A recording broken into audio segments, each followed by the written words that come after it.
Assalamualaikum warahmatullahi wabarakatuh. Pada kesempatan kali ini kita akan membahas sektor industri dari bisnis startup ya. Jadi ada 5 lagi ya.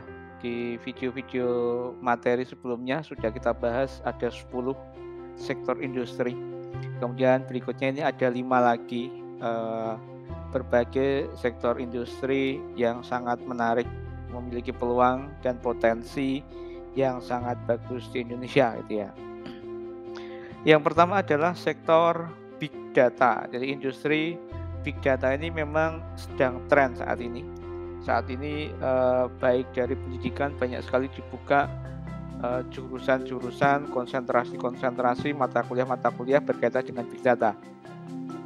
Tidak hanya di bidang komputer, bahkan di bidang ekonomi, manajemen, dan seterusnya di bidang pemerintahan pun juga sektor big data ini mulai masuk ya.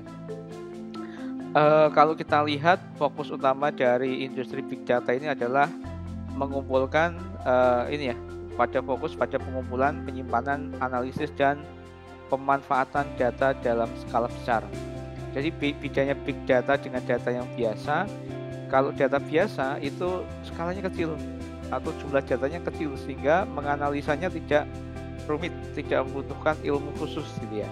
Sementara kalau big data ini jumlahnya bisa jutaan gitu ya.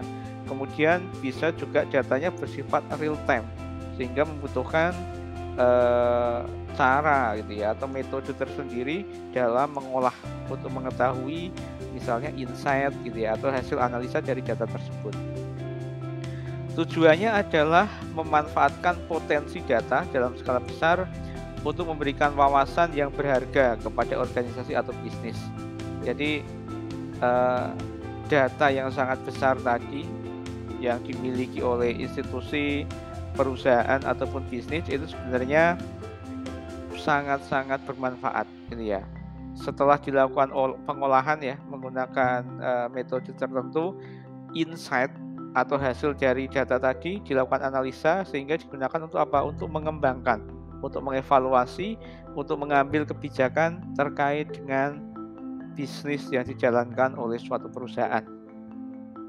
Adapun lingkupnya, yang pertama adalah data collection. Data collection ini mengembangkan solusi untuk mengumpulan data dari berbagai sumber, termasuk berbagai perangkat, sensor, platform daring, media sosial, dan seterusnya. Big data itu tidak terbatas hanya berdasarkan database atau data private. Ini juga termasuk data-data yang sifatnya umum atau sifatnya publik. Misalnya data yang ada di Twitter gitu ya atau di sosial media, data yang ada di platform tertentu, data yang diambil dari drone gitu ya dan seterusnya. Sehingga dibutuhkan strategi, metode, platform, aplikasi, strategi teknologi bagaimana caranya mengumpulkan data. Terutama dengan data yang cepat, real time dan bisa mengumpulkan data sebanyak mungkin. Yang kedua adalah data storage. Data storage ini termasuk dalam penyimpanan ya. Inovasinya banyak. Sekarang muncul penyimpanan digital.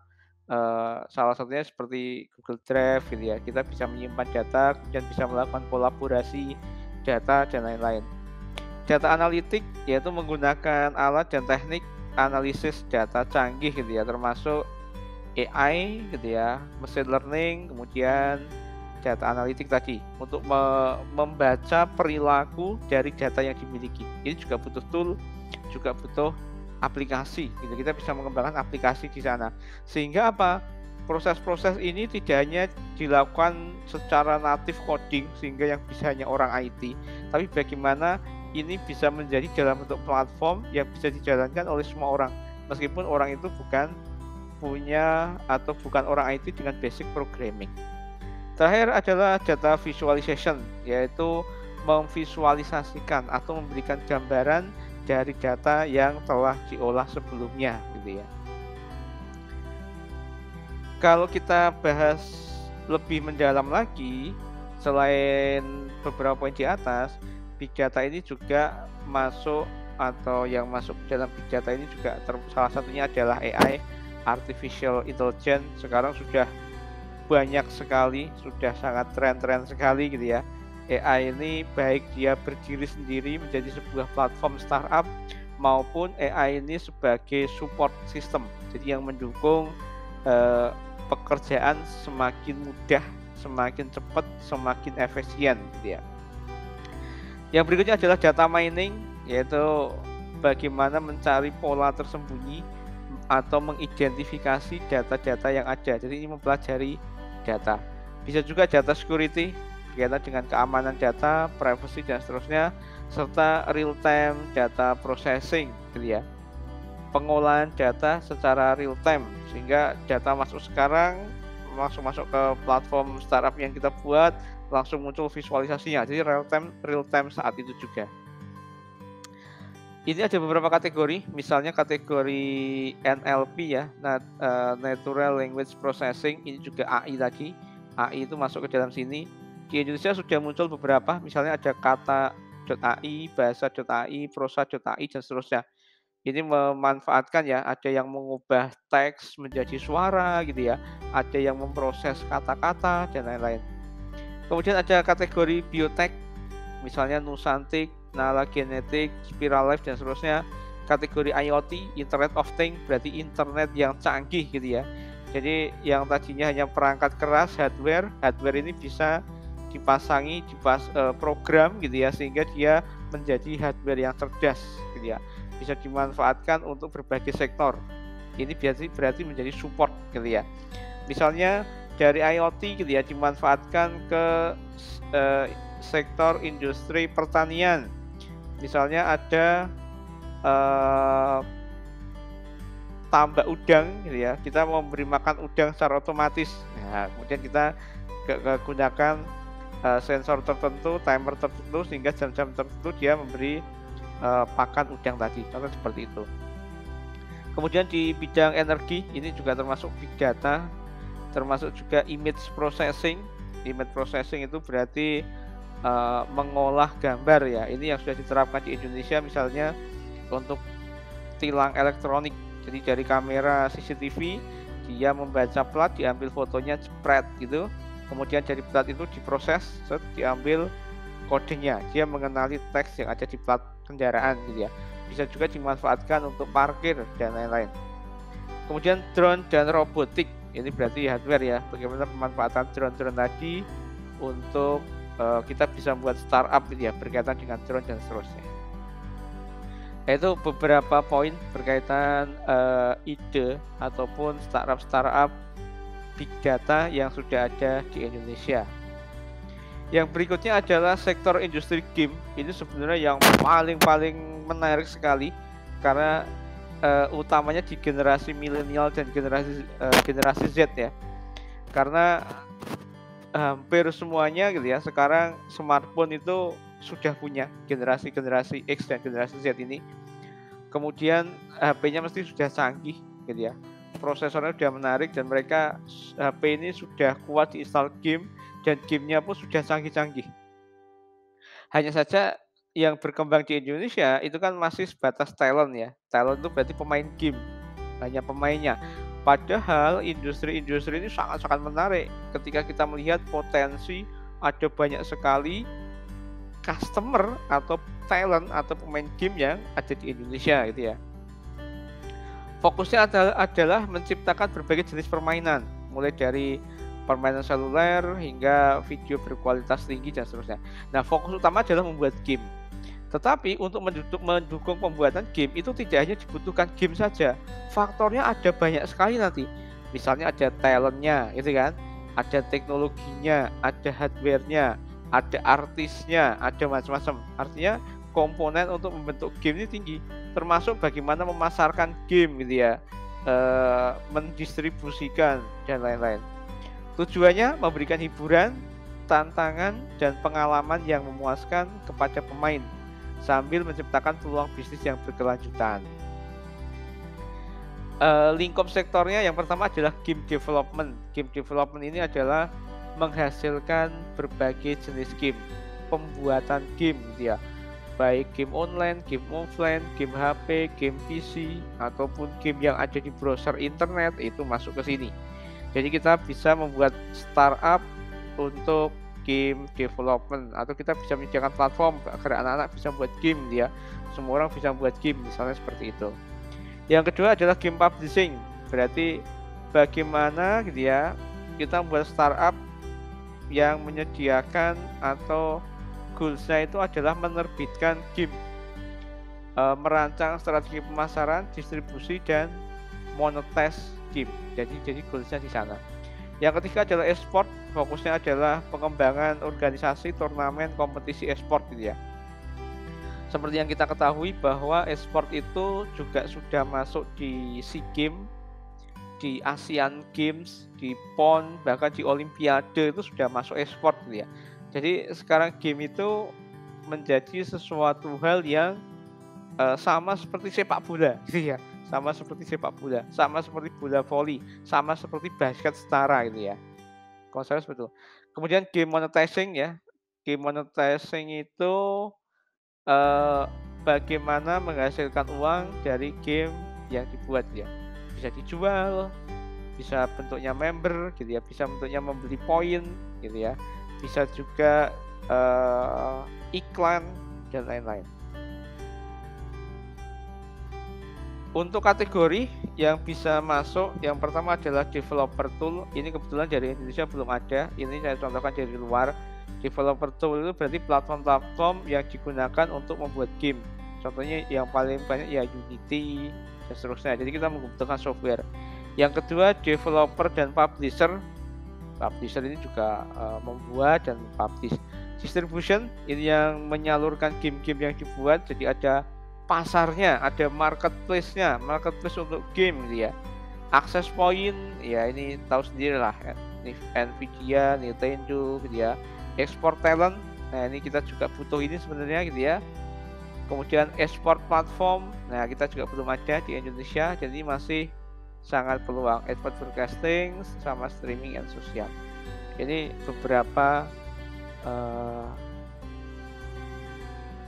kategori dalam sektor game. Yang berikutnya adalah properti ya, dalam bidang properti atau proptech ya. Fokus utamanya adalah industri properti gitu ya, yang mengacu pada sektor yang berfokus pada pengembangan solusi inovatif dan teknologi dalam bidang properti.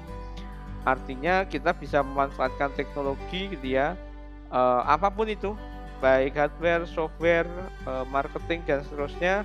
Tujuannya apa? Mengembangkan sektor properti. Tujuannya meningkatkan efisiensi pasar, memperluas akses ke properti, dan memberikan layanan yang lebih baik bagi pelanggan.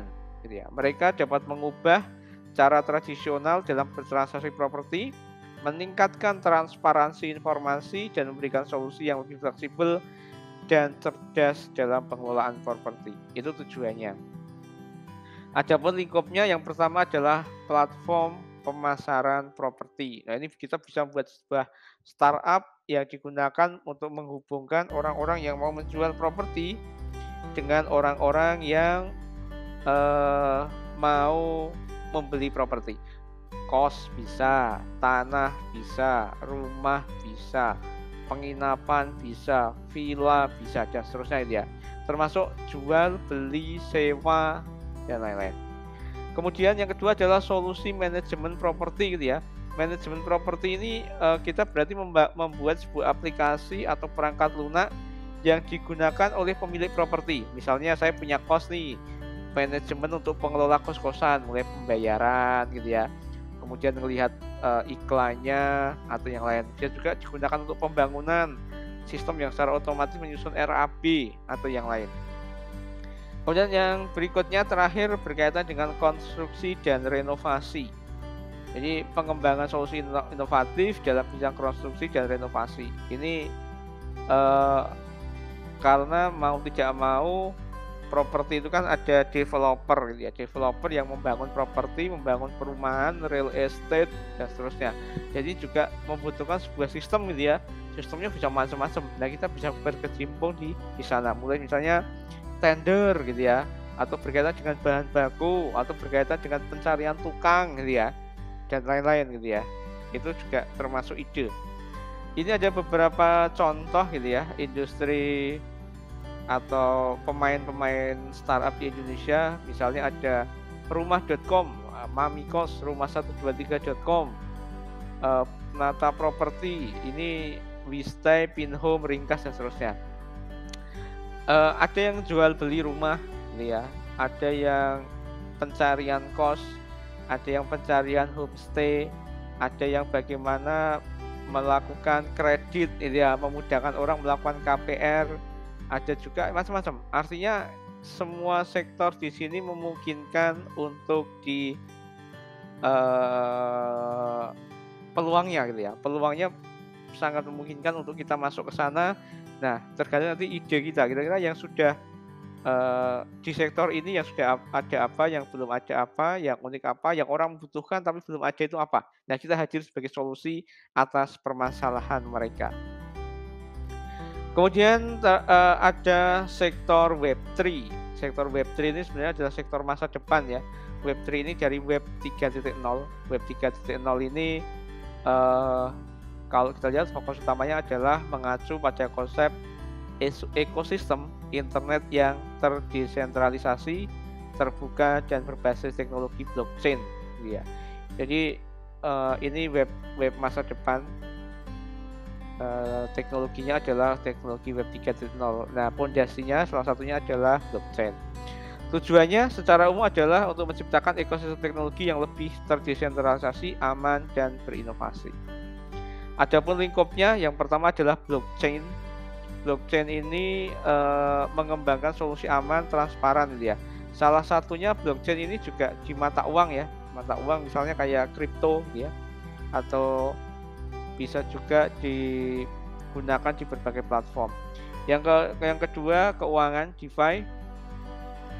Pengembangan solusi keuangan yang terdesentralisasi. Jadi ini termasuk pertukaran mata uang kripto gitu ya, investasi dan seterusnya. Jadi ini kalau yang di atas itu adalah teknologi platformnya, kalau yang di bawah itu adalah platform manajemennya. Jadi kalau di atas itu teknologinya, kalau di bawah itu adalah platformnya, pengelolanya dan seterusnya. Kemudian yang terakhir ada pemilikan aset digital. Nah, ini memungkinkan pengguna mengelola aset digital ya. Contohnya NFT. Nah, itu masuk di kategori dari Web3. Kalau kita lihat landscape-nya berdasarkan data ya dari Koinvestasi di sini, dari Asosiasi Blockchain Indonesia, itu sudah mulai banyak di Indonesia, sudah mulai banyak muncul. Misalnya kategori exchange itu misalnya ada Pintu, Indodax, Ajaib. Exchange itu marketplace. Jadi kita bisa melakukan penjual beli produk-produk dari blockchain Web3, misalnya kripto ya. Dan ada Pintu, ada Indodax, ada Ajaib dan seterusnya. Kemudian ada consulting atau konsultasi. Kemudian juga yang protokol aktif ada Ripple, Solana, itu protokol blockchain-nya. Kemudian komunitas ekosistem itu ada macam-macam, infrastruktur, aplikasi, ada koin, ada Nusa gitu ya. NFT, Metaverse di Indonesia sudah mulai muncul, misalnya Baliola gitu ya. Kemudian untuk funding, media informasi ada Koinvestasi, Coindex dan seterusnya. Token sudah mulai muncul, Pundi dan seterusnya. Oke, kemudian yang terakhir ada sektor digital media. Jadi ini mengacu atau fokusnya adalah berfokus pada mengembangkan solusi teknologi informasi dalam berbagai media dan komunikasi. Jadi ini kalau kita lihat tujuannya adalah menghadirkan pengalaman yang lebih baik, memperluas akses dan menyediakan konten untuk layanan yang lebih relevan ya.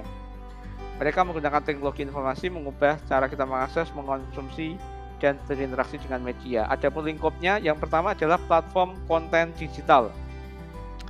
Ini konten digital kan bisa macam-macam ya, bisa berita, artikel, video, podcast, gambar gitu ya. Kemudian suara, podcast itu suara. Yang kedua adalah platform sosial media. Jadi sosial media masuk ke sini ya. Kalau di luar negeri ada Twitter gitu ya, Instagram, TikTok. Nah itu seperti itu. Kemudian platform perikanan digital, karena sekarang sudah mulai beralih iklan tuh utamanya nggak lagi di TV, tapi sudah beralih ke internet ya. Yang terakhir adalah media inovatif dan interaktif. Ini juga masuknya ke sini. Misalnya ada augmented reality, virtual reality, kemudian kecerdasan buatan ya. Kemudian, kategorinya di sini ada bermacam-macam ya, tapi kalau di Indonesia mungkin lebih banyak ke konten berita atau news yang paling banyak di sini. Untuk bidang-bidang lain mungkin masih satu 2 3 belum terlalu banyak. Kita lihat ya, paling yang kelihatan menonjol ya community ya, yang ada Kaskus, yang lainnya berita seperti Detik, Kompas, dan lain-lain. Nah, sekian ya, teman-teman, semoga bermanfaat menambah wawasan tentang sektor-sektor industri startup yang ada di Indonesia, serta contoh-contohnya dan peluang serta kira-kira ide apa sih gitu ya, yang mungkin muncul setelah melihat beberapa sektor industri yang ada. Sekian, semoga bermanfaat. Assalamualaikum warahmatullahi wabarakatuh.